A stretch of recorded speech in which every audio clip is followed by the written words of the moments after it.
إن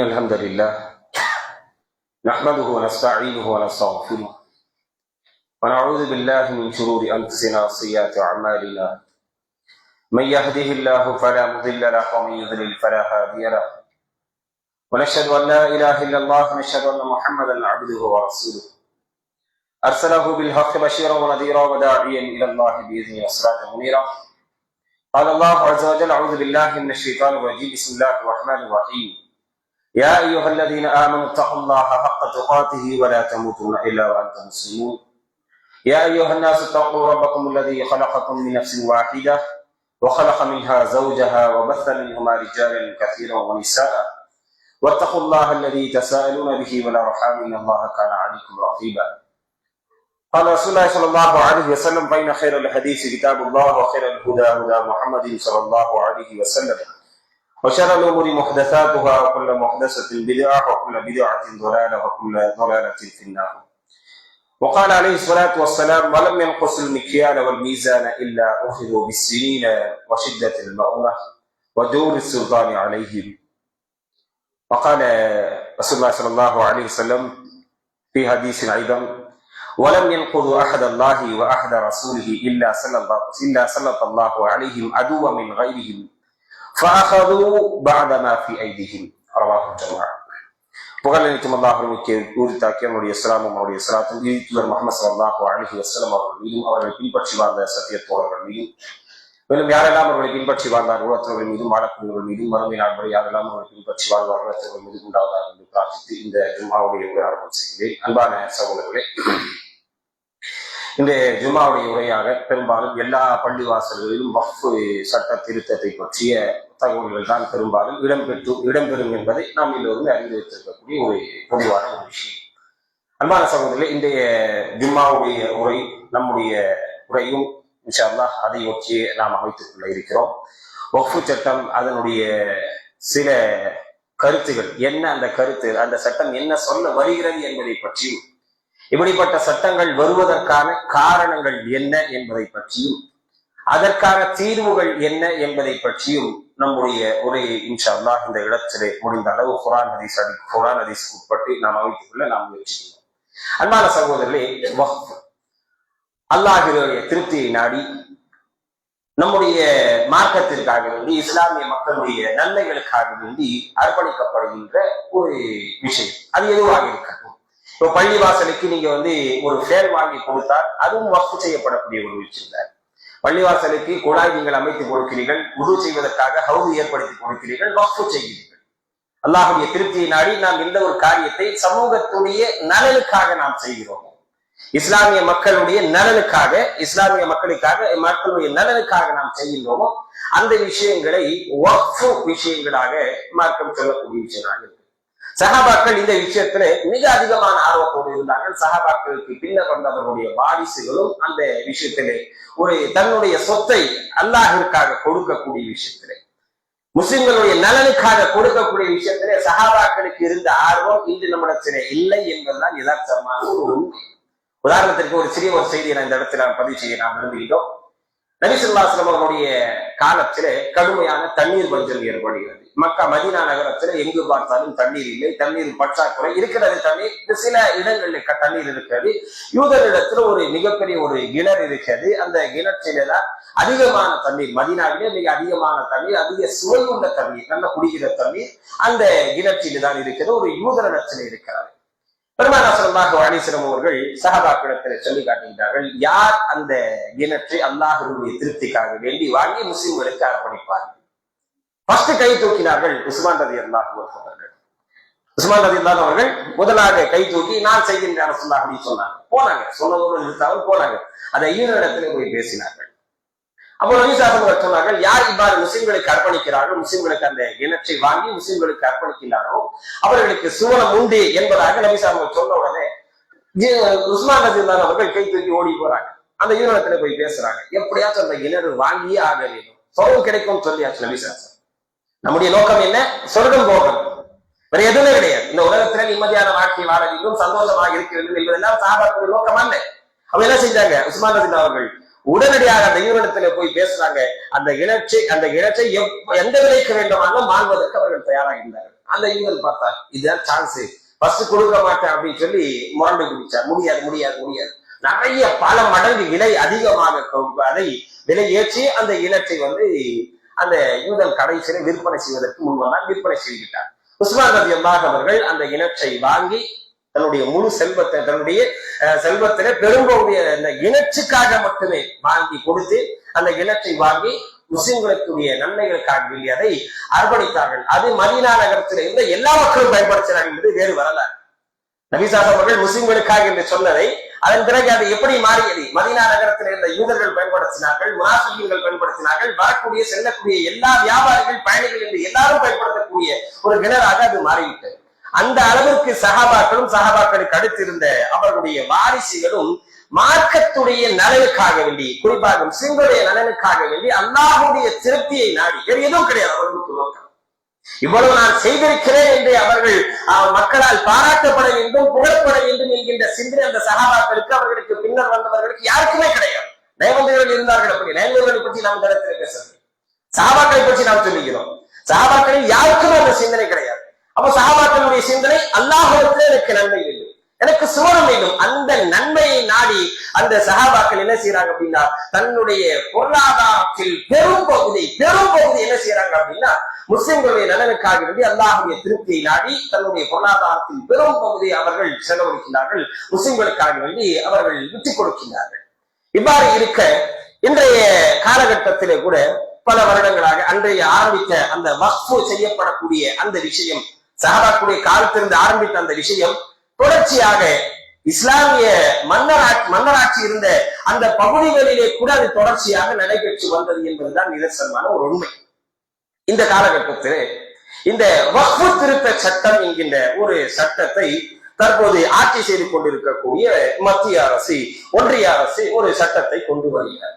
அவர்களுடைய கூற்று என்ன அப்படின்னா, இந்த சட்டத்தின் மூலமாக முஸ்லிம்களுக்கு தான் நன்மை, முஸ்லிம்களுக்கு தான் மிகப்பெரிய நலன் இருக்கிறது அப்படின்னு சொல்லி அவர்கள் என்ன சொல்றாங்க அப்படின்னா, இந்த சட்டத்திலே 44 திருத்தங்களை நாம மேற்கொண்டிருக்கிறோம். எத்தனை திருத்தங்கள், எத்தனை கரெக்ஷன் பண்றாங்களாமா? 44 திருத்தங்களை நம்ம கரெக்ஷன் பண்றோம் அப்படின்னு சொல்லி அவங்க ஒரு வாதத்தை முன்வைக்கிறார்கள். உண்மையிலேயே எத்தனை திருத்தங்கள் அப்படின்னு சொல்லி நாம பார்த்தோம் அப்படின்னா, 33 புதிய சட்டங்கள், அந்த ஒரு சட்டத்திலே வக்ஃப் திருத்த சட்டத்திலே 33 புதிய கருத்துகள் கொண்டு வருகிறார்கள். 45 கருத்துகள் மாற்றப்படுகிறது.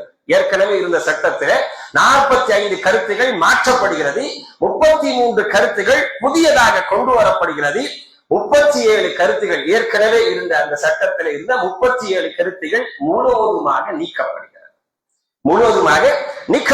எல்லாம் சேர்த்து நம்ம பார்த்தோம் அப்படின்னா 115 திருத்தங்களோடு இந்த சட்டத்தை அவர்கள் 2 அவைகளிலும், நாடாளுமன்றத்துடைய மக்களவை மற்றும் மாநிலங்களவை, இந்த இரண்டு அவைகளிலும் அவர்கள் தந்த சட்டத்தை நிறைவேற்றி விட்டார்கள். இந்த சட்டம் என்ன சொல்லுகிறது என்பதை பற்றி இன்று நம்மில் பெரும்பான்மையானவர்களுக்கு அடிப்படை அறிவு கூட கிடையாது. உண்மையில் அன்பான சகோதரனே, சிஏஏ, என்ஆர்சி, என்பிஆருக்கு எதிராக இஸ்லாமிய சமூகம் முழுக்க ஒன்று சேர்ந்து போராடியது. என்ன காரணம் அப்படின்னா, நம்முடைய வாக்கை பறித்து விடுவார்கள் அப்படிங்கிற ஒரு பயம். நம்மளை கொண்டு போய் அடக்குமுறையிலே கேம்பில கொண்டு போய் வச்சிருவாங்க அப்படின்னு சொல்லி ஒரு பயம். தனியாக ஒரு இடத்திலே நம்மை அடைத்து வைத்து விடுவார்கள் அப்படின்னு சொல்லி ஒரு பயம்.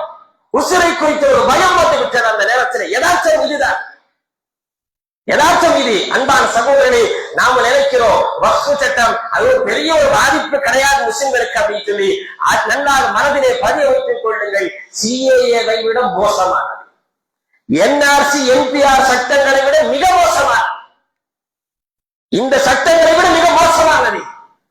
இந்த சட்டத்துடைய அடிப்படை விஷயம் என்ன சொல்லணும் அப்படி, என்ன முக்கியமான விஷயம் அப்படின்னா, இந்த வக்ஃப் திருத்த சட்டத்துடைய அடிப்படை அவர்கள் கொண்டு வருவதற்கான அடிப்படை காரணம் என்ன அப்படின்னா, இஸ்லாமியர்கள் இந்த நாட்டுடைய குடிமக்களாக அங்கீகரிக்கப்படக்கூடாது என்கிற ஒரு விஷயம் தான். உண்மையிலே ஒரு விஷயத்தை நல்ல ஞாபகம் வைங்க. உங்களுக்கு நாம் ஒரு விஷயத்தை இந்த இடத்துல நாம் பதிவு செய்கிறோம்.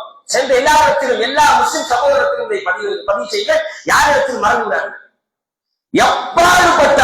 எப்பாடுபட்டாவது சொந்தமாக ஒரு நிலத்தை வாங்கி வைங்க. ஒரு கொஞ்சம் நிக்கிற இடமானது சொந்தமாக உங்களுடைய பெயரில் ஒரு நிலத்தை வாங்கி.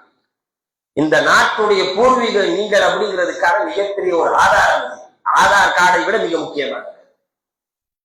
எல்லாவற்றையும் பறிப்பதற்கான சட்டம் தான் இந்த வக்ஃபு சட்டம், வக்ஃபு திருத்த சட்டம். நாம நினைக்கிறோம் சாதாரணமானது, ஒரு பெரிய பிரச்சனை கிடையாது அப்படின்னு சொல்லி. என்ஆர்சியை விட மோசமானது, சிஏஏ சட்டத்தை விட மோசமானது, என்பிஆர் சட்டத்தை விட மிக மோசமானது.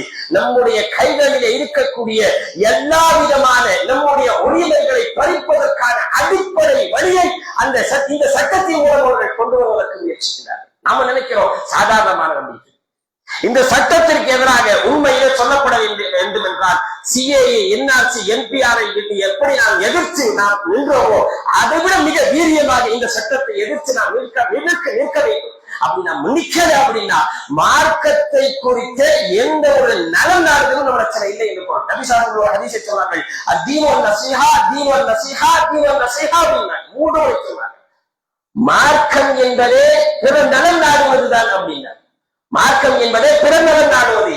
நிமன் யார சொல்லார்கள் கேட்டாங்க சாபர்கள். அல்லாஹ்வுடைய தூதரே யாருக்கு நலன் நாட வேண்டும்? நபிசார்கள் சொன்னார்கள் இல்லாஹி, அல்லாஹ்வுக்கு நலன் நாடு. அல்லாஹ் என்ன நலன் நாட வேண்டும்? அல்லாஹ் நல்லா இருக்கணும்னு நினைக்கிறதா?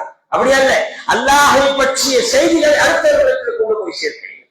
அல்லாஹை பற்றிய நம்பிக்கை நிலவரத்தில் சரியான முறையில் நாம் கொண்டு வர வேண்டும். அல்லாஹ் எல்லாவற்றை காட்டிலும் முற்படுத்தி அல்லாஹை நாம் நம்பிக்கை கொள்ள வேண்டும். அல்லாஹை அதிகமாக நாம் நேசிக்க வேண்டும். நிறைய விஷயங்கள் இருக்கிறது. இரண்டாவதாக நபிசார்கள் சொன்னார்கள் வலி ரசூலிஹி, அல்லாஹுடைய தூதருக்கு நலன் நாடுகள். அல்லாஹுடைய தூதருக்கு நலன் நாடுகள் என்ன? அவர்களை அதிகமாக நேசித்தல், அவர்களை போன்று வாக்கி அமைத்துக் கொள்ளுதல், அவர்களை பின்பற்றி வாழ்தல், அவர்கள் எதை ஏறினார்களோ செயல்படுத்துதல், எதை விட்டு தடுத்தார்களோ விலகி இருப்பது, இதெல்லாம் அல்லாஹுடைய தூதருக்கு நலன் நாடுதல்.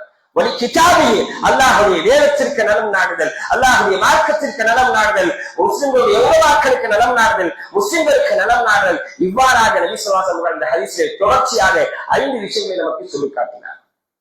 ஆக அன்பான சகோதரர்களே, இந்த சட்டத்திற்கு எதிராக நாம் நிற்கவில்லை அப்படின்னா, சிஏஏ, என்ஆர்சி, என்பிஆருக்கு எதிராக நாம் நின்றுவிட்டு இந்த சட்டத்திற்கு எதிராக நாம் நிற்கவில்லை என்றால் உண்மையிலேயே அல்லாஹ்விற்கு, அல்லாஹுடைய தூதருக்கு, அல்லாஹுடைய மார்க்கத்திற்கு நலன் நாட வேண்டும் என்கின்ற அந்த சிந்தனை நம்மிடத்திலே துளியும் இல்லை என்பதுதான் நிதர்சனமான ஒரு உண்மை. நம்முடைய வாழ்க்கை என்று வரும்போது நாம் நின்றோம். இந்த பிரச்சனை நமக்கும் அதற்கும் சம்பந்தம் கிடையாது. அதே வக்ஃபு போர்டுக்கும் நம்ம அரசாங்கத்திற்குமான சட்டம் அது, அதனாலே நமக்கு பிரச்சனை இல்லை அப்படின்னு சொல்லி தயவு செய்து நினைத்து விடாதீர்கள். இது நம்முடைய குடியுரிமை பறிப்பதை விட மோசமான ஒரு சட்டத்தை இதை நமக்கு எதிராக அவர்கள் கொண்டு வந்திருக்கிறார்கள். அந்த சட்டத்துடைய ஒரு சில கருத்துக்களை உங்களுக்கு முன் வைக்கிறேன். எவ்வளவு ஒரு பயங்கரமான ஒரு சட்டத்தை நமக்கு எதிராக அவர்கள் கொண்டு வந்திருக்கிறார்கள் என்பதை இந்த விஷயத்தின் மூலமாக நாம் புரிந்து கொள்ள முடியும். முதலாவது, அந்த சட்டத்தை கொண்டு அந்த வக்ஃபுடைய அந்த சொத்துக்கள் இருக்கிறது. அந்த சொத்துக்கள் மூலமாக பெறப்படக்கூடிய வருமானம் இதுவரை இருந்த அந்த சட்டம் என்ன, அந்த சட்டத்துடைய நடைமுறை என்ன அப்படின்னா, ஏற்கனவே இருந்த சட்டத்துடைய நடைமுறை என்ன அப்படின்னா, வக்ஃபு மூலமாக வந்திருக்கக்கூடிய சொத்தின் மூலமான வருமானம் என்பது ஷரியத் எந்த விஷயத்திலே அதை செலவிட வேண்டும் என்று சொல்லி இருக்கிறோம். இஸ்லாமிய ஷரியத் அந்த சட்டம் தான் மென்ஷன் பண்றது. இதற்கு முன்பு இருந்த சட்டம் ஷரியத், இஸ்லாமிய ஷரியத் எந்த அடிப்படையிலே அந்த வருமானத்தை செலவிட வேண்டும் என்று அனுமதித்திருக்கிறதோ அந்த விஷயத்தில் மட்டும்தான் செலவு செய்யப்படும். இதற்கு முன்பு இருந்த விஷயம். இதை இப்போது இவர்கள் எப்படி திருத்தி வச்சிருக்கிறாங்க அப்படின்னா, ஒன்றிய அரசு அதை எப்படி செலவிட வேண்டும் என்று குறிப்பிடுகிறதோ அந்த வழியில அது செலவிடப்படும். ஷரியத்துடைய வழிமுறையில அது செலவிடப்படும் என்பதற்கு எந்த ஒரு உத்தரவாதமும் இல்லை. முதலாவது விஷயம், அந்த ஒன்றிய அரசு அதை எதற்கு வேண்டுமாகவும் பயன்படுத்திக் கொள்கிறார். முஸ்லிம்களை வேறெடுக்கவும் அவர்கள் அதை பயன்படுத்துவார்கள். கேட்பதற்கு நமக்கு நாதி இல்லை, கேட்கக்கூடாது. கேட்காம இருக்க முடியுமா? நம்முடைய சொத்தின் மூலமாக வரக்கூடிய வருமானத்தை கொண்டு அவர்கள் நமக்கு எதிராக அவர்கள் அதை பயன்படுத்துவார்கள். ஆனால் நாம் என்ன செய்யணும்? அமைதியாக நான் இருக்க வேண்டும், எதையும் கேட்கக்கூடாது. இது நியாயமா? இந்த அடிப்படையில் இந்த சட்டம் முஸ்லிம்களுக்கு எதிரான ஒன்று அப்படிங்கிறத நம்ம புரிந்து கொள்ள வேண்டும். இரண்டாவது, முஸ்லிம் அல்லாதவர்கள் முஸ்லிம்களுடைய நலனுக்காக வேண்டி முஸ்லிம்களுடைய நலனுக்காக வேண்டி வக்ஃபுக்காக இந்த மார்க்கத்துடைய முஸ்லிம்களுக்கு நலனுக்காக வேண்டி ஏதாவது சொத்தை அவர்கள் வக்ஃபு செய்ய முன்வந்தால் இதுவரை அவர்களுடைய சொத்துகள் வக்ஃபு போர்டிலே வக்ஃபிலே சேர்க்கப்பட்டு அது முஸ்லிம்களுடைய நலனுக்காக நடைமுறைப்படுத்தப்பட்டு வந்தது. இனிமேல் அது செய்ய முடியாது. பிரபலத்தை சார்ந்தவர்கள் வக்ஃபு சொத்துக்களாக தங்களுடைய சொத்தை அவர்கள் கொடுக்க முடியாது. இது என்ன பிரச்சனை அப்படின்னா, நம்முடைய நாட்டுடைய அடிப்படை வீதமே என்ன அப்படின்னா வேற்றுமையில் ஒற்றுமை என்று சொல்லப்படக்கூடிய ஒரு நாடு. பல மதங்களால் பிரிந்திருந்தாலும் ஒற்றுமையோடு வாழக்கூடிய இந்த பகுதியிலே மதமாக பிரித்து பார்க்க வேண்டும் என்ற தன்னுடைய RSS சித்தாந்தத்தை நடைமுறைப்படுத்தக்கூடிய ஒரு விஷயமாக இந்த சட்டத்தை அவர்கள் கொண்டு வருகிறார். முஸ்லிம்களும் மற்ற மதத்தினரும் ஒருபோதும் சேர்ந்திருக்க கூடாது. முஸ்லிம்கள் தனித்து இருக்க வேண்டும். முஸ்லிம்கள் தனித்து காட்டப்பட வேண்டும். என்ன காரணம்? நம்ம ஆரம்பத்தில் சொல்ல பாருங்க, இந்த நாட்டுடைய பூர்வீக குடிமக்களாக இஸ்லாமியர்கள் காட்டப்படவே கூடாது. யாரோ அவர்கள், இந்த நாட்டிற்கும் அவர்களுக்கும் சம்பந்தமே இல்லை என்று அந்த நிலை உருவாக்கப்பட வேண்டும். அதற்காக வேண்டி அவர்கள் என்ன செய்யறாங்க அப்படின்னா இந்த வக்ஃபுடைய அந்த சட்டத்திட்டத்தை கொண்டு வராங்க. இரண்டாவது பாயிண்ட் என்ன கொண்டு வராங்க? அவர் பிறவரத்தை சேர்ந்தவர்கள் ஏதாவது சொத்தை வக்ஃபுக்கு செய்ய வந்தால் இதுவரை ஏற்றுக்கொள்ளப்படும். ஆனால் இந்த சட்டம் நடைமுறைப்படுத்தப்பட்டால் அதன் நிலை என்ன ஆயிடுச்சு? அவர்கள் கொடுக்கக்கூடிய சொத்தை முஸ்லிம்களுடைய வக்ஃபுக்காக ஏற்றுக்கொள்ளப்பட முடியாது அப்படிங்கிறது இரண்டாவது விஷயம். மூன்றாவது, முஸ்லிம்களில் கூட எல்லாரும் தன்னுடைய சொத்தை வக்ஃபு செய்து விட முடியாது.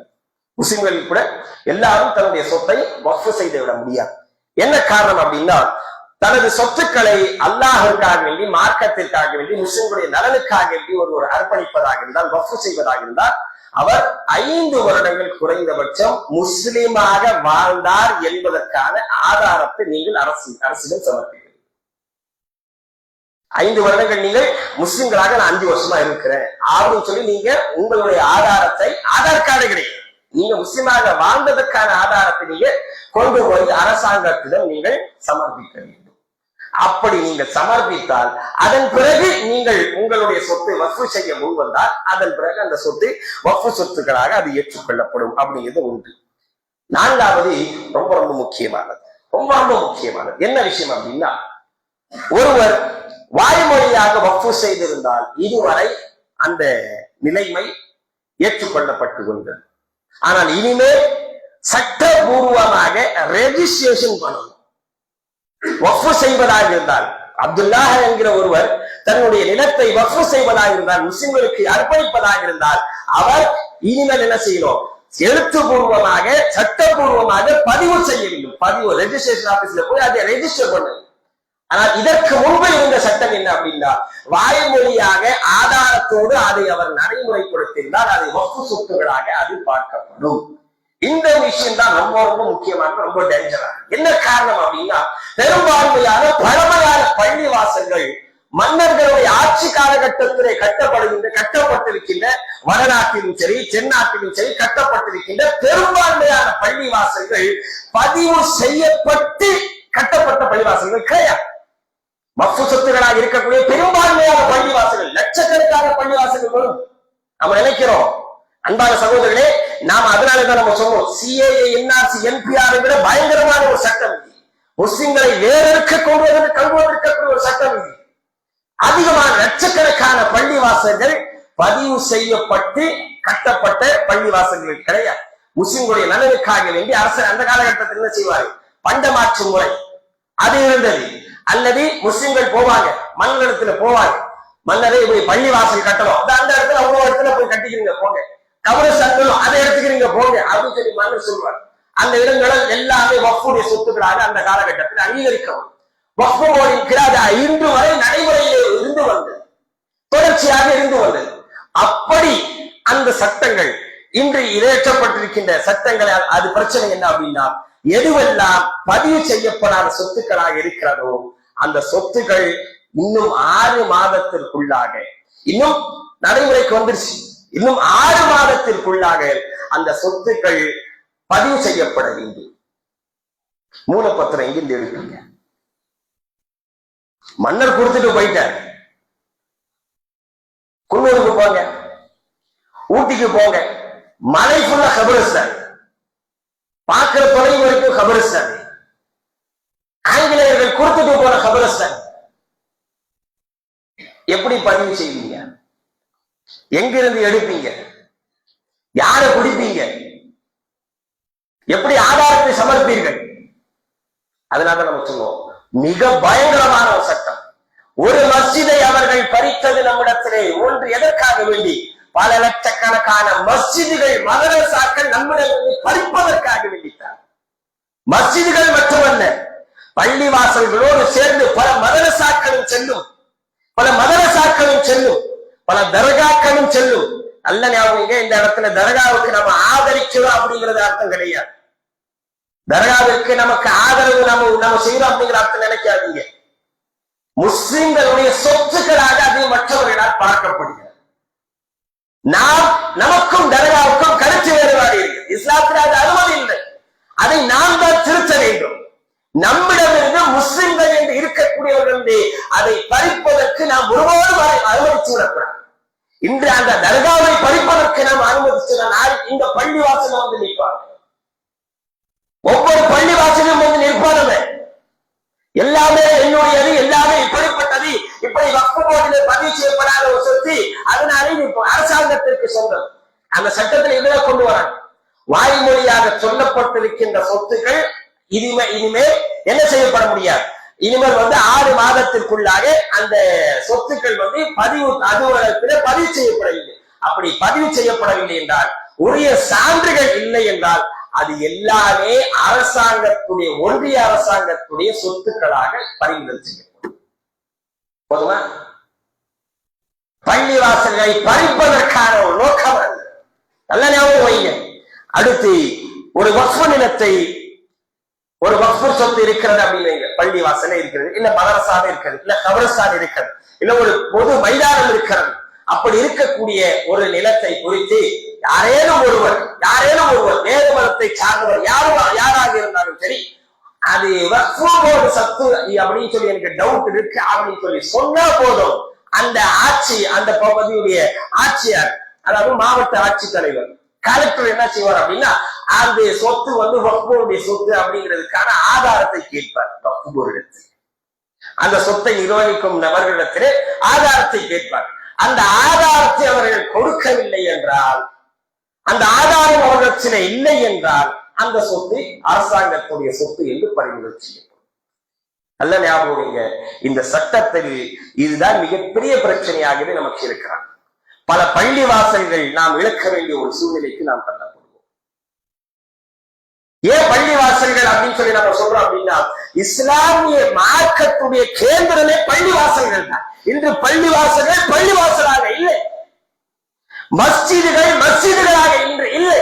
அல்லாஹ்வுடைய தூதருடைய காலகட்டத்திலே பள்ளி வாசல்கள் எதற்கெல்லாம் பயன்படுத்தப்பட்டதோ இன்று அவ்வாறு இல்லை. வெறும் சஜிதா செய்யக்கூடிய இடமாக, ஜும்மாவுடைய உரை நடத்தக்கூடிய இடமாக மட்டும்தான் இருக்கிறதே தவிர, பள்ளி வாசலுடைய முழுமையான நோக்கத்தோடு இன்று எந்த பள்ளி வாசலும் இல்லை. எந்த ஜமாத் நடத்தக்கூடிய பள்ளி வாசலாக இருந்தாலும் சரி, நம்முடைய ஜமாத்து அப்படிங்கிறதுக்காக நம்முடைய ஜமாத்து சரியா போகுது அப்படின்னு சொல்லி நம்ம சொல்ல மாட்டோம். எல்லா ஜமாத்தை சார்ந்தவர்களுடைய பள்ளிவாசலும் ஒரு சில குறிப்பிட்ட காரணங்களில், சில குறிப்பிட்ட விஷயங்களோடு அது உணர்ந்துவிட்டது. ஆனால் பள்ளிவாசல் அதற்கு மட்டுமா? அன்று அவர்கள் வக்ஃப் செய்துவிட்ட சொத்துக்கள் அதற்கு மட்டுமா? சஹாபாக்கள் எதற்காக பள்ளிவாசலுக்கு தன்னுடைய சொத்தை தியாகம் செய்தார்கள்? சஹாபாக்கள் பள்ளிவாசலுக்காக, மார்க்கத்திற்காக எதற்காக தன்னுடைய சொத்தை தியாகம் செய்தார்களோ அப்படிப்பட்ட ஒரு நிலைமை பிரச்சனை இன்று இல்லை என்பதுதான் யதார்த்தமான ஒரு உண்மை. இன்னும் நிறைய பிரச்சனைகள் இருக்கிறது. அந்த அந்த சட்டத்தை பற்றி பேசிட்டே போலாம். இந்த 4வது விஷயம் ரொம்ப முக்கியமான ஞாபகம். ஒரு ஒப்புடைய சொத்து அதற்கு உரிய ஆவணங்கள் இல்லை என்றால், உரிய ஆவணங்கள் அதற்கான பிரச்சனைகள் சரியான முறையில் இல்லை என்றால், 6 மாதத்திற்குள்ள பதிவு செய்யப்படாத சொத்துக்கள் 6 மாதத்திற்குள்ளே பதிவு செய்யப்பட வேண்டும். அதற்குரிய ஆவணங்கள் இல்லை என்றால் அது அரசாங்கத்துடைய சொத்துக்களாக அது கைப்பற்றப்படும். இவ்வாறாக அந்த கைப்பற்றப்பட்டு விட்டால் பல கபரஸ்தான்களை நாம் இழக்க நேரிடும், பல பள்ளிவாசல்களை நாம் இழக்க நேரிடும். மன்னர்களுடைய காலகட்டத்திலே கட்டப்பட்ட பள்ளிவாசல்கள், பல பள்ளிவாசல்கள் இழக்க நேரிடும். எதிர்கொள்வதற்கு தயாராகிறீர்கள். இதே இந்த வக்ஃப் திருத்தத்துடைய சட்டத்துடைய மிக ஒரு சில 4 பாயிண்ட் தான் நம்ம சொல்லியிருக்கோம். நிறைய இருக்கு. 200 சில்லற பாயிண்ட் இருக்காது. அது எல்லாமே பார்த்தோம் அப்படின்னா 115க்கும் மேற்பட்ட பிரச்சனைகள், நம்முடைய சமூகத்திற்கு எதிரான விஷயங்கள் அந்த சட்டத்திலே கொண்டு வரப்பட்டிருக்கிறது என்பதை நாம் கவனத்திலே கொள்ள வேண்டும். ஆக அன்பான சகோதரர்களே, இந்த சட்டம் இந்திய அரசியலமைப்பு சட்டத்துடைய 15வது விதி, 25, 26 மற்றும் 30 ஆகிய 4 விதிகளுக்கு மிக எதிரான ஒன்று அப்படிங்கறத நல்ல நேரம். இந்த 15வது விதி என்ன அப்படின்னா, சட்டத்திற்கு முன்பு அனைவரும் சமம் என்கின்ற ஒரு விதி. இந்த விதிதான் இந்த நாட்டுடைய மிக முக்கியமான ஒரு விதி. சட்டத்திற்கு முன்பு அனைவரும் சமம். அதை நடைமுறைப்படுத்தவில்லை என்பது 2வது விஷயம். சட்டமாக இருக்கிறது, நடைமுறைப்படுத்தவில்லை என்பது 2வது விஷயம். சட்டமாக இருக்கிறது. இந்த விஷயத்தை அவர்கள் உடைக்கிறார்கள். எந்த அடிப்படையிலே? பிரமதத்தை சார்ந்தவர்கள் வக்ஃப் செய்யக்கூடாது, முஸ்லிம்களோடு அவர்கள் ஒருபோதும் ஒன்றிவிடக்கூடாது, தனித்து காட்டப்பட வேண்டும், முஸ்லிம்கள் சமமாக இருப்பதற்கு அவர்கள் கொண்டு வருவதில்லை. 2வது 25வது விதி, ஒரு நபர், ஒரு தனிநபர் தன்னுடைய மதத்தை சுதந்திரமாக பின்பற்றலாம், தன்னுடைய மதத்தை சுதந்திரமாக பிரச்சாரம் செய்யலாம். 25வது விதி. 26வது விதி, அரசியலமைப்பு சட்டத்துடைய 26வது விதி, ஒரு நபர் தன்னுடைய மதத்துடைய கோட்பாடுகளை, நடைமுறைகளை, வணக்க வழிபாடுகளை எந்த அச்சமும் இல்லாமல், எந்த ஒரு பயமும் இல்லாமல் அவர் செயல்படுத்தலாம் என்பது 26வது. 30வது, ஒரு நபர் அது எந்த மதத்தை சார்ந்தவராக இருந்தாலும் சரி, தனக்கென்றே ஒரு வணக்க வழிபாட்டு தலத்தை, அதாவது பள்ளிவாசலையோ அவர்கள் கோயிலையோ சர்ச்சையோ எதுவாக இருந்தாலும், ஒரு நபர் தனக்கு என்று தன்னுடைய இறைவனை வணங்குவதற்கான ஒரு இடத்தையோ அல்லது தனக்கு என்று தன்னுடைய மதத்திற்கு என்று ஒரு கல்வி நிறுவனத்தையோ ஏற்படுத்திக் கொள்வதற்கான ஒரு விதி. 30வது விதி. இந்த விஷயத்திற்கெல்லாம் எதிராகத்தான் இந்த வக்ஃப் போர்டு திருத்த சட்டம் கொண்டு வரப்பட்டிருக்கிறது என்பதை நாம் கவனத்திலே கொள்ள வேண்டும்.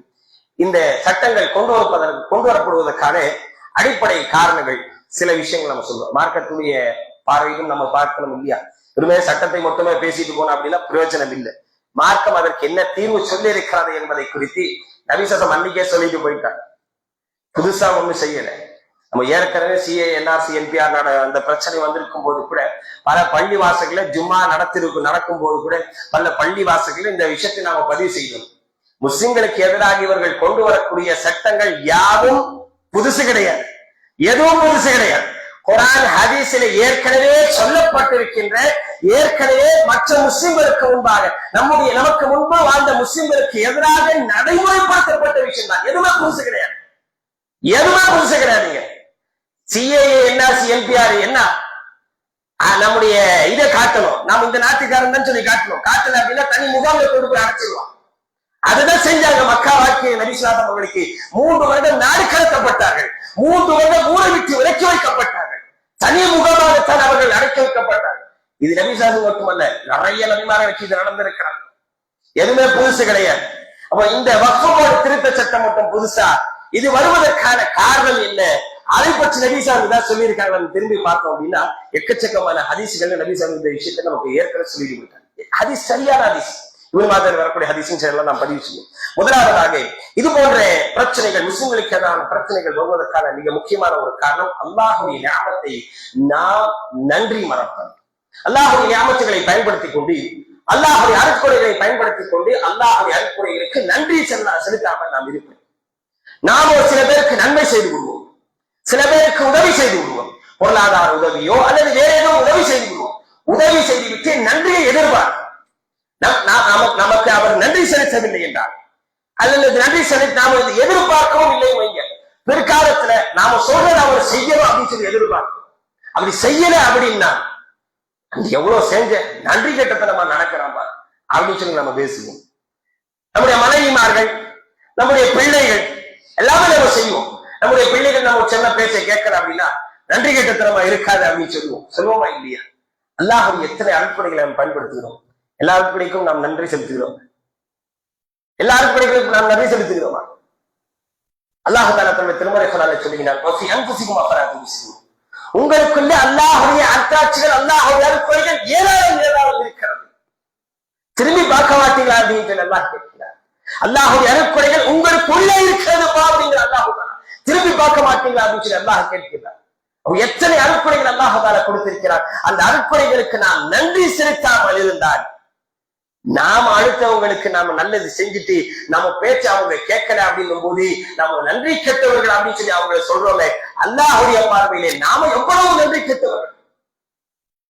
அல்லாஹ் தஆலா தன்னுடைய திருமறை குர்ஆனிலே 16வது அத்தியாயத்திலே தன்னுடைய திருமறை குர்ஆனில் அல்லாஹ் தஆலா 112வது வசனத்திலே சொல்லுகிறார், வலரல்லாஹு மஸலன் கரியத்தன் கானத் ஆமினத்தன் முத்மஇன்னத்தன் யாதீஹா ரிஸ்குஹா ரகதன் மின் குல்லி மகானி ஃபகஃபரத் பிஅன்உமில்லாஹ்.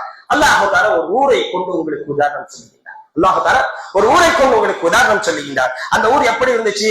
கானத் ஆமினத்தன் முத்மஇன்னத்தன், நிம்மதியான ஒரு ஊராக இருந்துச்சு. ஊர்ல இருந்த எல்லாருமே சந்தோஷத்திலே திளைத்திருந்தார்கள். எந்த பிரச்சனையும் கிடையாது. வாழ்க்கையிலே சந்தோஷம் தான், பிரச்சனையே இல்லாத ஒரு ஊராக அது இருந்தது. ஒவ்வொரு நாளும் அவர்களுக்குரிய உணவு வெவ்வேறு பகுதியிலிருந்து வந்து கொண்டிருந்தது. வெவ்வேறு பகுதியிலிருந்து ஒவ்வொரு நாளும் அவர்களுக்குரிய உணவு எல்லா பகுதியிலிருந்தும் அவர்களுக்கு வந்துட்டு இருந்துச்சு. அதாவது எல்லாம் என்ன சொல்ல வரா, அவர்களுடைய ஊரிலே உணவிற்கான எந்த ஒரு அடிப்படை வசதியும் இல்லாத போதும் அவர்களுக்கு எல்லா திசையிலிருந்தும் உணவு வந்து சேர்ந்துட்டு இருந்துச்சு அப்படின்னு சொல்லி எல்லாம் சொல்லிக்கிறார். இப்ப உதாரணத்துக்கு நம்ம சொன்னோம் அப்படின்னா மக்கா நகரத்தை நம்ம சொல்லலாங்க. இந்த வசனம் மக்கா நகரத்தை சொல்லி குறிப்பிட்ட எல்லாம் சொல்லவில்லை, எல்லாம் பொதுவாக சொல்லிங்க. நாம உதாரணத்துக்கு நம்ம சொல்றோம், மக்கா நகரத்துல எந்த ஒரு பொறுப்பூண்டுகள் உணவுக்கான எந்த ஒரு ஆதாரமும் வசதியும் இல்லை. ஆனா நீங்க போனீங்க அப்படின்னா மக்காவிலே எல்லா நேரத்திலும் எல்லா விதமான உணவு வகைகளும் பொருட்களும் பழ வகைகளும் காய்கறிகளும் எல்லாம் கிடைக்கும். அந்த மாதிரி வைங்க. அல்லாஹ் தஆலா அந்த மாதிரி ஒரு ஊரை உதாரணம் சொல்லிக்கிறார். அந்த ஊர் என்ன செஞ்சது? ஃபகஃபரத் பிஅன்உமில்லாஹ். அந்த ஊரை சார்ந்தவர்கள் அல்லாஹ்வுடைய நிஅமத்துகளை நிராகரித்தார்கள் அப்படின்னா இது அல்லாஹ் கொடுக்கல அப்படின்னு சொல்லி அவங்க சொன்னாங்க. அல்லாஹ்வுடைய அற்புதங்களை பயன்படுத்திக் கொண்டு அல்லாஹ்வுக்கு நன்றி செலுத்தாமல் இருந்தார்கள். அல்ஹம்துலில்லாஹ் என்று குறைந்தபட்சம் ஒரு ஆட்சி கூட அவர்கள் சொல்லாமல் இருந்தார்கள். நமக்கு எத்தனை முறை தண்ணி காப்பிட்டு குடிக்கிறோம், அல்ஹம்துலில்லாஹ் ஒவ்வொரு முறை சொல்லிடுமா? சாயா குடிக்கிறோம், அல்ஹம்துலில்லாஹ் சொல்லிடுமா? பால் குடிக்கிறோம், அல்ஹம்துலில்லாஹ் சொல்லிடுமா?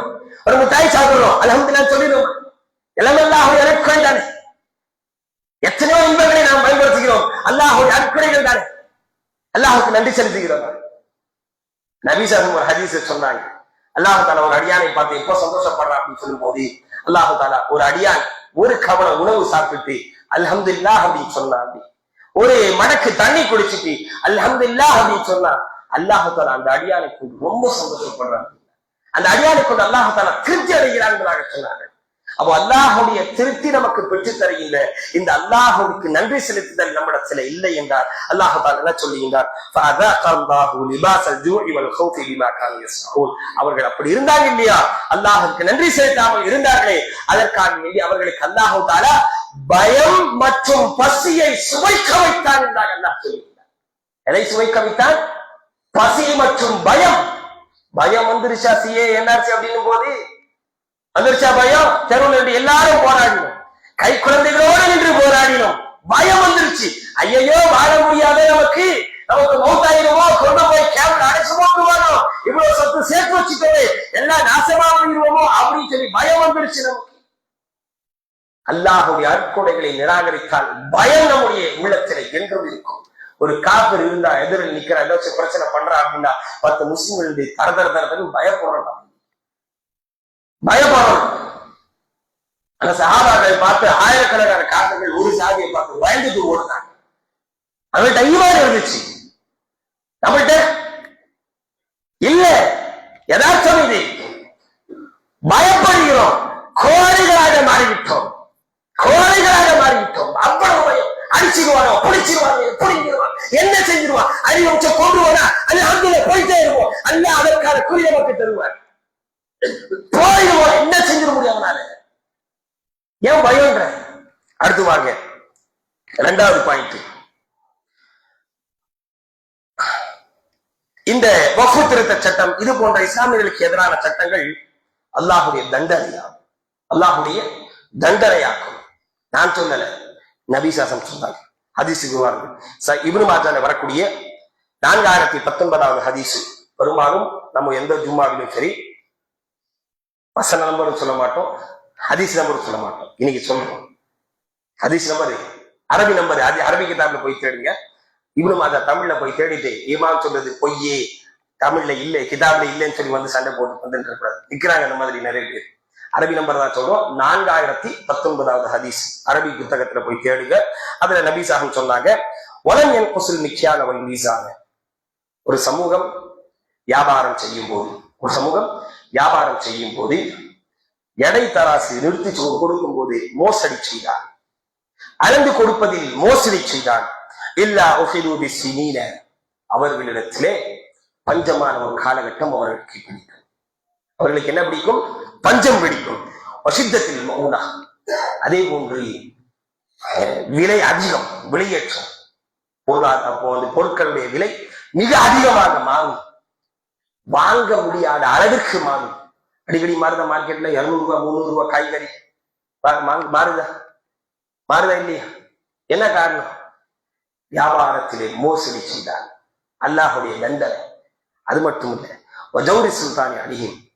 அப்படி வியாபாரத்திலே மோசடி செய்யக்கூடிய கூட்டத்திற்கு எதிராக அல்லாஹ் தஆலா யாரை சாட்டுவான் தெரியுமா? தீய ஆட்சியாளர்களை சாட்டுவான். இன்னைக்கு நாம் அனுபவிக்கிறோமா இல்லையா? தீய ஆட்சியாளர்களை சாட்டுவான் என்பதாக நபி ஸல்லல்லாஹு சொன்னார்கள் அந்த ஹதீஸ்ல மிகப்பெரிய ஒரு 5 விஷயங்கள் சொல்லக்கூடிய ஹதீஸ் நபி ஸல்லல்லாஹு ஆரம்பத்தில் சொன்னாங்கன்னா, யா மாஷர் முஹாஜிர் கூட்டமே 5 விஷயங்கள் இருக்கிறது. 5 விஷயங்களை கொண்டு நீங்கள் சோதிக்கப்படக்கூடாது என்று அல்லாஹ்விடத்தில் நான் பிரார்த்தனை செய்கிறேன் அப்படின்னு நபி ஸல்லல்லாஹு சொன்னாங்க. 5 விஷயங்களை கொண்டு நீங்கள் சோதிக்கப்படக்கூடாது அப்படின்னு சொல்லி நான் துஆ செய்றேன் அல்லாஹ்விடத்தில் அப்படின்னு சொன்னாங்க. 5 விஷயங்கள் ஒரு மிக முக்கியமான விஷயம். கொரோனாக்கெல்லாம் அந்த ஹதீஸ் நிறைய உதாரணம் இருக்கு. அந்த ஹதீஸ்ல கொரோனா நாம சந்திச்சோம் இல்லையா, அதுக்கும் உதாரணம் இருக்கு. அந்த ஹதீஸ்ல மழை இல்லாம போகுது இல்ல, அதுக்கும் காரணம் இருக்கு அந்த ஹதீஸ்ல. அந்த ஹதீஸ் முழுக்க தீமைகள் எது இருந்தால் என்ன வகையான தண்டனை இந்த உலகத்திலே கிடைக்கும், வறுமையில இந்த உலகத்திலே என்ன வகையான தண்டனை கிடைக்கும். அதுல ஒன்று, வியாபாரத்திலே மோசடி செய்தால் அவர்களுக்கு பஞ்சமான ஒரு காலகட்டம் வரும். பொருளாதார பொருள்களுடைய விலை மிக அதிகமாக ஏறும். வாங்குவதற்கு கூட முடியாத அளவிற்கு விலையுடைய ஏற்றம் இருக்கும். வஜௌரி சுல்தானி அலிஹிம், தீய ஆட்சியாளர்கள் அவர்கள் மீது சாட்டப்படுவார்கள். இது ஒரு பாயிண்ட். 2வது பாயிண்ட், அதே ஹதீஸை நபி ஸல்லல்லாஹு சொன்னார்கள், வலம் யன்குது அஹதல்லாஹி வ அஹத ரசூலிஹி இல்லா ஸல்லல்லாஹு அலைஹிம் அதுவம் மின் கைரிஹிம் ஃபஅഖது பஅத மா ஃபீ ஐதிஹிம். இதுதான் இந்த சட்டத்திற்கான மிக முக்கியமான ஒரு ஆதாரம். நம்ம சொன்னோம் இல்லையா, நபி ஸல்லல்லாஹு ஏற்கனவே சொல்லிட்டு போயிட்டாங்க. அந்த சொல்லிட்டு போனதுக்கான மிக சிறந்த ஆதாரம் இதை விட வேற எதுவுமே இல்லை. நபி ஸல்லல்லாஹு சொன்னாங்க, வலம் யன்குது அஹதல்லாஹி வ அஹத ரசூலிஹி, அந்த சமூகம் அல்லாஹ்விடத்தில் செய்த அந்த ஒப்பந்தத்தை மீறுகிறதோ, எந்த சமூகம் அல்லாஹுடைய தூதரத்தில் செய்த அந்த சத்தியத்தை மீறுகிறதோ, அந்த சமூகத்திற்கு எல்லாம் நாம என்ன அல்லாஹ்விடத்தில் சத்தியம் பண்ணிட்டு வந்தோம்?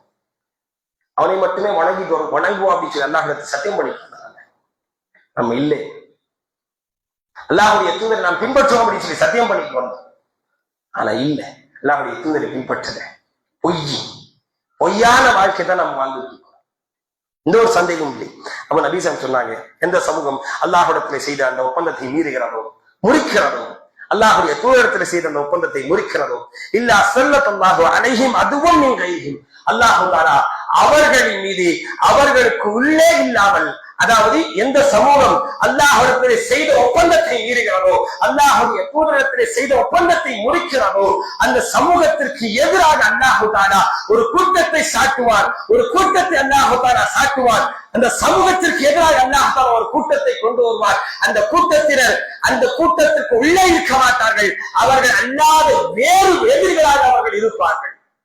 நபி ஸல்லல்லாஹு சொன்னாங்க, அல்லாஹ்விடத்தில் செய்த ஒப்பந்தத்தை மீறினால், அல்லாஹுடைய தூதரத்தில் செய்த ஒப்பந்தத்தை மீறினால், அந்த சமூகத்திற்கு எதிராக வேறு சமூகத்தை அல்லாஹ் தஆலா எதிரிகளாக கொண்டு வருவார். அப்படி கொண்டு வந்து அவர்கள் என்ன செய்வாங்க தெரியுமா?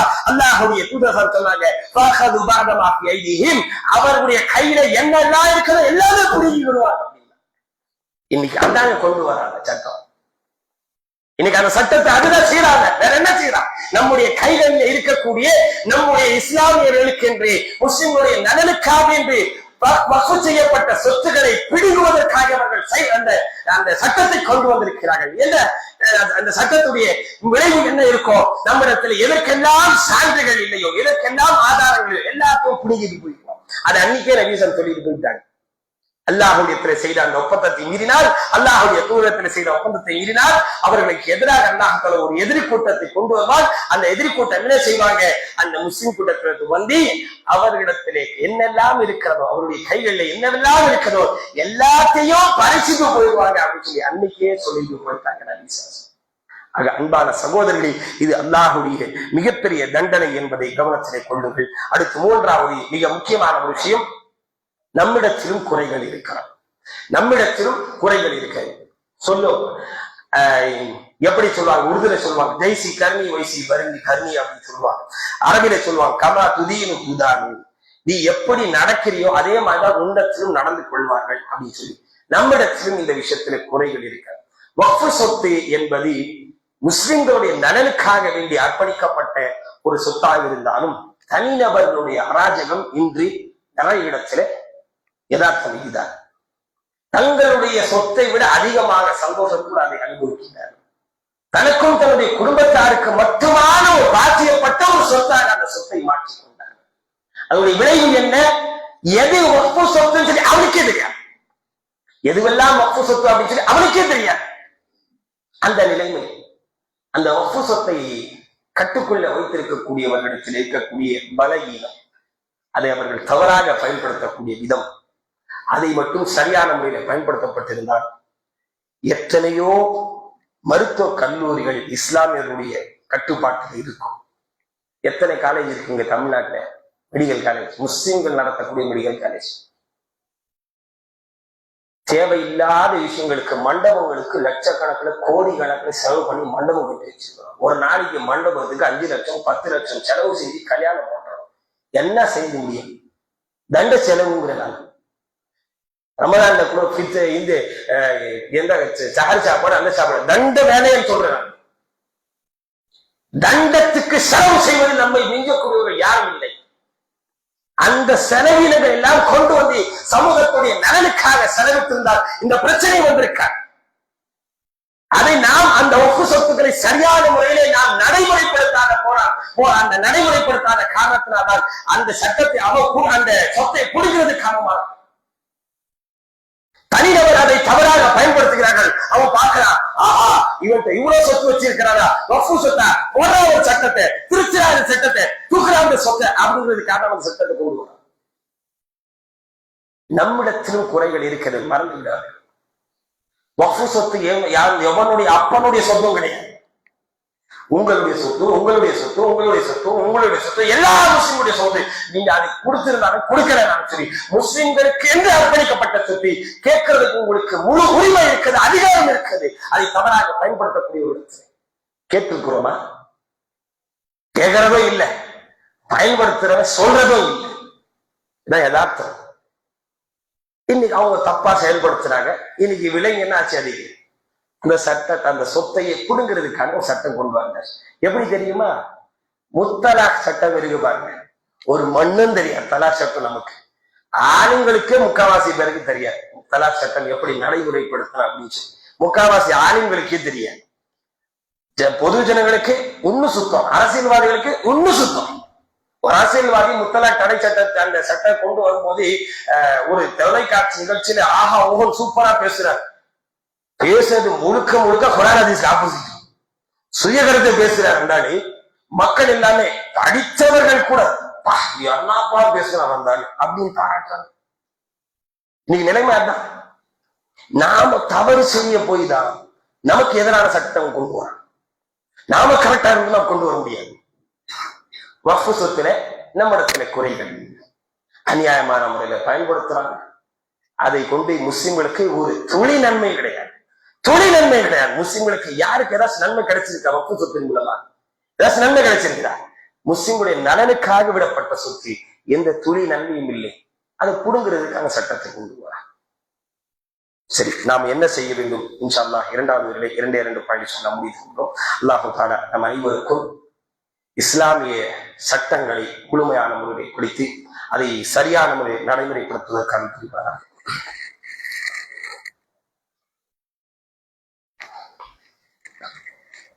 الحمد لله رب العالمين والعاقبة للمتقين والصلاة والسلام على أشرف الأنبياء والمرسلين نبينا محمد وعلى آله وصحبه أجمعين ومن تبعهم بإحسان إلى يوم الدين أما بعد فأعوذ بالله من الشيطان الرجيم بسم الله الرحمن الرحيم يا أيها الذين آمنوا اتقوا الله وقولوا قولا سديدا يصلح لكم أعمالكم ويغفر لكم ذنوبكم ومن يطع الله ورسوله فقد فاز فوزا عظيما. அன்பான சகோதரர்களே, வக்ஃப் அந்த சட்டம் பேசினா 3 ஜும்மா 4 ஜும்மா கூட பேசலாம். அவ்வளவு விஷயங்கள் இருக்கிறது. இன்னைக்குதான் பேசி ஆகணும். அதனால சுருக்கமாக முடித்து கொள்கின்றோம். என்ன செய்வது? முதலாவது அன்பான சகோதரர்களே, ஷிர்க், பித்அத் போன்ற அனாச்சாரங்களை விட்டு நாம் விலகி வர வேண்டும். அல்லாஹ் தன்னுடைய திருமறை குர்ஆனில் 6வது அத்தியாயத்திலே 82வது வசனத்தில் சொல்கிறான், அல்லதீன ஆமனூ வலம் யல்பிஸூ ஈமானஹும் பிதுல்மின் உலாயிக லஹுமுல் அம்னு வஹும் முஹ்ததூன். யார் ஈமான் கொண்டு தன்னுடைய ஈமானிலே எந்த ஒரு அநீதத்தையும் கலக்கவில்லையோ, அநீதம் அப்படின்னா ஷிர்க், பித்அத் போன்ற அனாச்சாரங்களை யார் கலக்கவில்லையோ அவர்களுக்கு தான் நிம்மதியான வாழ்க்கை உண்டு என்பதாக, அவர்கள் தான் நேர்வழி பெற்றவர்களாக இருக்கிறார்கள் என்பதாக அல்லாஹ் குர்ஆனில் சொல்கிறார். நிம்மதியான வாழ்க்கை இந்த உலகத்திலும் மறுமையிலும் வேண்டுமா? ஷிர்க், பித்அத் போன்ற மார்க்கத்திற்கு புறனான, மார்க்கத்திலே தடுக்கப்பட்ட, அனுமதி இல்லாத அனாச்சாரங்களை, வழிகேடுகளை விட்டு நாம் வெளியே வந்து ஆக வேண்டும். முதலாவது விஷயம். இரண்டாவது, நன்மையான காரியங்கள் செய்வதில் ஆர்வம் காட்ட வேண்டும். நன்மையான காரியங்கள் எதுவாக இருக்குது, நன்மையான சிறிய பெரிய நன்மையான காரியங்கள் எதுவாக இருக்கு ஆர்வம் காட்ட வேண்டும். அல்லாஹ் தஆலா குர்ஆனில் சொல்லுகிறார், மன் அமில ஸாலிஹன் மின் தக்கரின் அவ் உன்ஸா வஹுவ முஃமினுன் ஃபலனுஹ்யியன்னஹு ஹயாத்தன் தய்யிபா வலனஜ்ஸியன்னஹும் அஜ்ரஹும் பிஅஹ்ஸனி மா கானூ யஅமலூன். இந்த வசனம் அதே 16வது அத்தியாயத்துடைய 97வது வசனத்தில் சொல்லுகிறார், யார் ஒருவர் ஆணாக இருந்தாலும் சரி, பெண்ணாக இருந்தாலும் சரி, ஈமான் கொண்டு நல்ல அமல்களை செய்கிறார்களோ, அவர்களுக்கு தூய்மையான வாழ்க்கை நாம் கொடுப்போம். இந்த உலகத்திலும் கிடைக்கும், மறுமையிலும் கிடைக்கும். ஈமானோடு ஷிர்க் கலக்க கூடாது.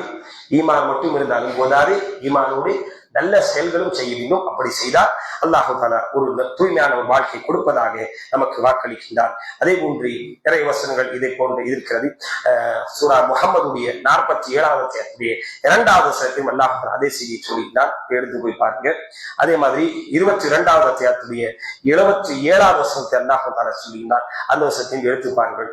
அடுத்து 3வது விஷயம், அரசியலமைப்பு சட்டங்களை பற்றிய தெளிவு, நடைமுறை அரசியலை பற்றிய தெளிவு நம்மிடத்தில் அவசியம். 3வது விஷயம், நடைமுறை அரசியலை பற்றிய தெளிவு நம்மிடத்தில் அவசியம் தெரியும். குறிப்பாக இன்றைய இளைஞர்களுக்கு எதுவுமே தெரியாது. தீனும் இல்லை, துன்யாவும் இல்லை. உலகத்தை பற்றிய அடிப்படை அறிவும் கிடையாது. மார்க்கத்தை பற்றிய அடிப்படை அறிவும் கிடையாது. வண்டி ஓட்டுறதால சொல்லுங்க, நம்மாலே மிஞ்ச முடியாது. உதாரித்தனமாக செலவு செய்வதை சொல்லுங்க, நம்மாலே மிஞ்ச முடியாது. ஆனா என்ன நடக்கிறது, நம்மை சுற்றி என்ன வலை பின்னப்பட்டிருக்கிறது ஒன்றும் தெரியாது. பெண்கள் எல்லாம் அவ்வளவு அப்பாவிகளாக இருக்கிறார். எதுவுமே தெரியாது. பெண்களுக்கும் தெரியும், ஆண்களுக்கும் தெரியும், எதுவுமே தெரியாது. எப்படி சதி வலைகள் பின்னப்பட்டிருக்கு நம்மை சுற்றி. அல்லாஹ் பாதுகாக்க வேண்டும். நம்மை சுற்றி நடக்கக்கூடிய விஷயங்கள், அரசியல் விஷயங்கள் எல்லாமே, அதை பற்றிய சட்டதிட்டங்கள், அதை பற்றிய தெளிவுகள் நம்மிடத்திலே நாம் அவசியம் கொண்டு வர வேண்டும். அடுத்து, நம்மை பற்றிய முந்தைய வரலாறை நாம் படித்தாக வேண்டும். அத்தாவுடைய பேர் கேட்டா சொல்லிடுவோம், தாத்தாவுடைய பேர் கேட்டா சொல்லிடுவோம், அவங்களுடைய அத்தாவுடைய பேர் கேட்டா தெரியாது. நபி ஸல்லல்லாஹு சொன்னாங்க ஹதீஸ்ல, உங்களுடைய ரத்த பந்த உறவுகளிடத்துல உங்களுடைய பரம்பரையை பற்றி போய் படிங்க அப்படின்னாங்க. அன்சாப்ல பரம்பரை, அர்ஹாம் அப்படின்னா ரத்த பந்த உறவுகளிடத்துல போய் பரம்பரை பத்தி படிங்க அப்படின்னா ஒண்ணும் படிக்கிறது இல்லை. என்ன படிக்கல, எப்படி இருந்தாங்க, என்ன செஞ்சாங்க படிங்க அப்படின்னா. அரபில ஒரு பழமொழி சொல்லப்படும், முந்தைய வரலாறை அறியாத சமூகம் ஒருக்காக முன்னேறாது. நம்முடைய வரலாறு, நம்முடைய நாட்டிலே இஸ்லாமுடைய வரலாறு எப்படி இருந்துச்சுன்னு ஒரு அடிப்படை கூட நம்முடைய இன்றைய காலகட்ட இளைஞர்களுக்கு கிடையாது. அல்லாஹ் பாதுகாக்க வேண்டும். அப்போ நம்மை சுற்றி நடக்கக்கூடிய விஷயங்களை பற்றி அறிய நம்மளுக்கு அவசியம் தேவை. முந்தைய நம்முடைய வரலாறு, நம்முடைய சமூகத்துடைய முந்தைய வரலாறு கட்டாயம் தேவை. அது இல்லாமல் ஒரு காலம் நம்மை செய்ய முடியாது. முன்னேற்றத்திற்கு, அந்த பாதைக்கு நாம் செல்லவே முடியாது. அடுத்து, நமக்கு மத்தியில இருக்கக்கூடிய பிணக்குகள், பிரிவினைகள் இதெல்லாம் தீர்க்கப்பட வேண்டும். இது போன்ற பிரச்சனைகளின் போது மட்டும் ஒற்றுமை இருந்தால் போக, எல்லா விஷயத்திலும் ஒற்றுமையோடு நாம் கைகோர்க்க வேண்டும். எலெக்ஷன் வருதா, 5 முஸ்லிம் நிற்கிற ஒரே இடத்துல, காப்பீர் ஒருத்தன் ஈஸியா ஜெயிச்சுட்டு போய்க்கிறான், ஒருத்தர் நிற்கணும். நம்முடைய ஒற்றுமை, இந்த சமூகத்துடைய அடிப்படையை ஒற்றுமை கொண்டுதான் அது இது தீர்மானிக்கப்பட்டுள்ள. நம்மிடத்தில் இல்லை, நம்மிடத்தில் யதார்த்தம். நம்முடைய பிரிவினைகள், கருத்து வேறுபாடுகள் எல்லாம் தீச்சு ஓரம் போட்டு அல்லாஹுடைய திருப்தியை நாடி சமூகத்துடைய நலனுக்காக வேண்டி ஒற்றுமையோடு எல்லா விஷயத்தையும் நாம் செயல்பட வேண்டும். அது வராத வரை இது போன்ற பிரச்சனைகள் நமக்கு எதிராக நிச்சயமாக வந்து கொண்டுதான் இருக்கும்.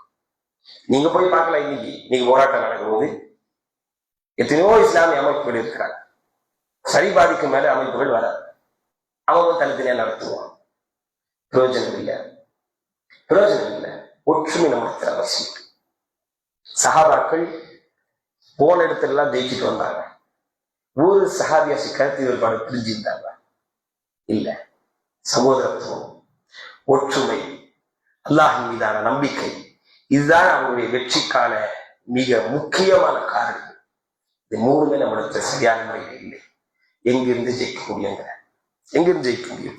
ஒற்றுமை நம்மிடத்தில் இல்லை என்றால் அல்லாஹ் தாலா சொல்லுகிறார், வலா தனாஸஉ, பிரிஞ்சிடாதீங்க. அப்படி பிரிஞ்சிட்டீங்க அப்படின்னா ஃபதஃப்ஷது வதத்ஹப ரீஹுக்கும், நீங்க பிரிஞ்சிட்டீங்க அப்படின்னா உங்களுடைய பலம் குன்றிவிடும் அப்படி சொல்றாங்க. பலம் வேணும்னா ஒற்றுமையோடு நான் இருந்தார்கள் அல்லாஹ் சொல்லக்கூடிய திருமறை வசனம். அதன் அடிப்படையிலே அன்பான சகோதரர்களே, ஒற்றுமையோடு நம்முடைய சமூகத்திற்கு எதிராக பின்னப்படக்கூடிய அந்த சதி வலைகளை எதிர்ப்பதற்கு நாம் முன்வர வேண்டும். குறிப்பாக இளைஞர்கள் எல்லா விஷயத்திலும் இது போன்ற விஷயங்களில் முதன்மையான அணியில் இருக்க வேண்டும். அவர்கள் மார்க்கம் மற்றும் உலகத்துடைய கல்வி அறிவதோடு மட்டுமல்லாமல் நடைமுறை என்ன இருக்கிறது என்பதை பற்றிய அந்த அறிவையும் அவர்கள் தேடிக்கொள்ள வேண்டும். அல்லாஹ் தஆலா அனைவருக்கும் அன்புரிவானாக. அகூலு கௌலி ஹாதா அஸ்தக்ஃபிருல்லாஹ வலக்கும் வலிசாயிரில் முஃமினீன். இன்னல்லாஹ யஅமுரு பில் அத்லி வல் இஹ்சானி வ ஈதாஇல் குர்பா வ யன்ஹா அனில் ஃபஹ்ஷாஇ வல் முன்கரி வல் பக்யி யஇதுக்கும் லஅல்லக்கும் தذكرون. வذ்குருல்லாஹ யஸிதுக்கும் வ ذِكْرُல்லாஹி அக்பர். அல்லாஹு யஅலமு மா தஸ்னஊன்.